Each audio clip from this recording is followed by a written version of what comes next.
सारा प्रणाम साथियों। आज की सुनवाई 3:42 के लगभग तक चला है और पूरे कोर्ट का माहौल बहुत ही फ्रेंडली दिखाई दिया। लगभग 60 सुनवाइयों पर अभी बहस जारी है और कल बाकी की याचिकाएं जो इतने वर्षों से पेंडिंग थी उसके ऊपर भी चर्चा होगा। कोई व्यक्ति किसी प्रकार से अभी निर्णय पे पहुंचा है तो वो गलत है। अभी किसी प्रकार का कोई भी निर्णय नहीं हुआ है, इसीलिए किसी को भी घबराने की ज़रूरत नहीं है। वैसे आज सारिणी फाइनेंशियल का एक उदाहरण देके सिब्बल जी ने अपनी बातों को रखा कि आरबीआई के द्वारा 2008-9 के लगभग जब पेमेंट को करने का बात हुआ था तो इसी कोर्ट ने उसको टाइम दिया था 2015 तक, उसके बारे में भी चर्चा हुआ है। साथ ही साथ आज अधिकतम जो याचिकाएं थी वो सिटी होम्स को लेकर थी, सहारा ग्रेस को लेकर थी, सहारा एस्टेट को लेकर थी और भी बहुत सारी याचिकाएं इससे संबंधित हैं। अभी ये कल भी इसी प्रकार से सुनवाई चलेगा क्योंकि काफ़ी पेंडिंग की याचिकाएं पड़ी हुई हैं। अभी किसी भी निष्कर्ष पर पहुंचना अभी जल्दबाजी होगा। आज का जो सुनवाई था वो लाइव हम लोगों ने देखा, जिसका लिंक मंडल कार्यालय से हमको मिला और उसको देखने के बाद ये ज़रूर महसूस हो रहा है कि माननीय जज महोदय बहुत ही हल्के फुल्के अंदाज में इन सारी चीज़ों को सुन रहे हैं और कई पक्षों के द्वारा इस पर बहस भी हम लोगों ने देखा है और कल भी इसी से संबंधित कुछ और याचिकाओं के ऊपर भी बात होगा।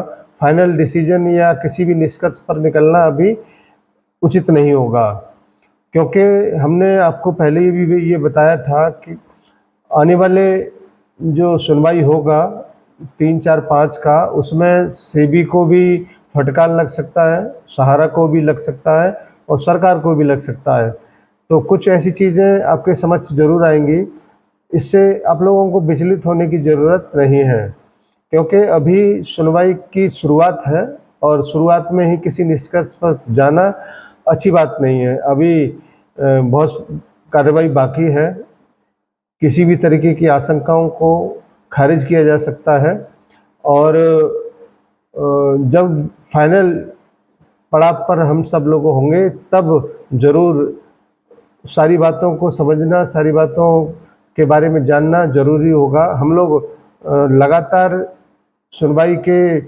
मध्य में रहेंगे और सारी बातों को समझते हुए आप लोगों तक सूचनाएं ज़रूर पहुंचाएंगे। आज का इतने सालों बाद सुनवाई हुआ है तो थोड़ा सा अच्छा लग रहा है क्योंकि किसी भी चीज़ को या किसी भी मामले को इतने दिनों तक लटकाए रखना और उसके बाद में हम कुछ और सोच लेते हैं, वो शायद ठीक नहीं होगा क्योंकि अब अवरोध हटना शुरू हुआ है, बहस होना शुरू हुआ है। सुप्रीम कोर्ट ने इन सब लोगों को सुना है, आगे भी सुना जाएगा और कोई भी निष्कर्ष तभी निकलेगा जब दोनों पक्षों की बातचीत पूरी हो जाएगी क्योंकि वकीलों का फौज वहाँ पर उपस्थित है, दोनों ही पक्षों का। सभी लोग अपने अपने हिसाब से सुनवाई कर रहे हैं, पूरा अपना अनुभव भी झोंक दे रहे हैं। तो हम कल भी आप लोगों के बीच में तमाम सारी चीज़ों को लेकर उपस्थित होंगे। आज की जो कार्रवाई है उसमें लगभग 60 याचिकाओं को माननीय महोदय ने सुना है और दोनों पक्षों की तरफ से बहस भी हुआ है।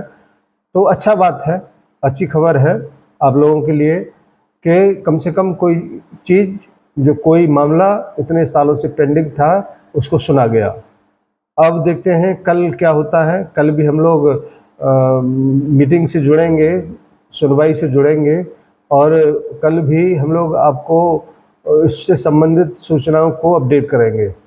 फिलहाल आज का ये छोटा सा अपडेट आप लोगों के लिए है कि अभी सुनवाई जारी है और कल भी सुनवाई जारी रहेगा और परसों इम्पोर्टेंट मामला रहेगा कि इन सारी सुनवाइयों को सुनने के बाद जरा जो भी हुआ उसको सुनने के बाद माननीय न्यायाधीश महोदय क्या अपना डिसीजन देते हैं या किस मुकाम पर पहुंचते हैं, ये देखने वाली बात होगी।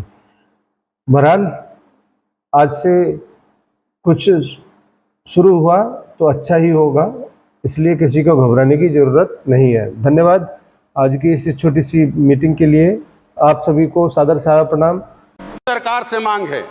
दूसरी बात कि 11 करोड़ निवेशकों का 2.5 लाख करोड़ रुपया सहारा इंडिया में जमा है महोदय। पैसे के इंतजार में 3970 निवेशकों की मौत हो गई, 65 अभिकर्ताओं की मौत हो गई, एजेंटों की। ये पैसा गरीबों का पैसा है, देश के मध्य वर्ग का पैसा है, जिन्होंने अपने बहन बेटियों की शादी के लिए, बाल बच्चों की पढ़ाई के लिए, अपने संकट के दिनों के लिए वो पैसा जमा किया था और ये पैसा नहीं देना चाहते हैं। माननीय महोदय, ये बड़े दुख की बात है कि सरकार कह रही है कि हम पैसा देना चाहते हैं और लोग पैसा लेने के लिए नहीं आ रहे हैं। गांव में जो रोपनी डोहनी करने वाली महिलाएं हैं खेतों में, शहरों में जो झाड़ू पोछा का काम करती हैं दाई महिलाएं, रिक्शा टेम्पू ठेला चलाने वाले लोग हैं, फुटपाथी दुकानदार हैं, वो सरकार के पोर्टल के बारे में नहीं जानते। वो गांव के और कस्बे के उस एजेंट के बारे में जानते हैं, सहारा इंडिया के, जिनके मार्फत उन्होंने पैसा जमा किया। महोदय, आपके माध्यम से सरकार से हमारी मांग है कि ये पैसा एजेंटों के मार्फत दिलवाया जाए निवेशकों को। ये पेट पर लात पड़ रहा है उनका।